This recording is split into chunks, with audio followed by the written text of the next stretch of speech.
Hello everyone, welcome back to my YouTube channel. Today I will be sharing with you all a refreshing drink which is called Mojito.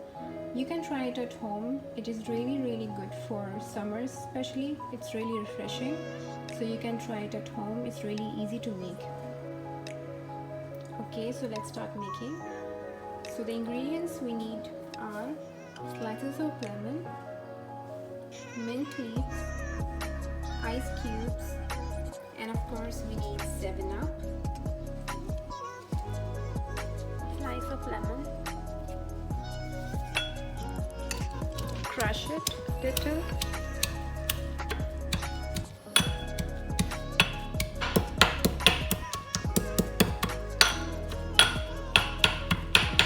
now let's add this into the glass cube. Add mint and lemon and add rest of the ice cubes. Add 7-Up. Okay, so as you can see I have garnished it with a lemon, slice of lemon and mint leaves. So our mojito is ready. You can try it at home. Thanks for watching.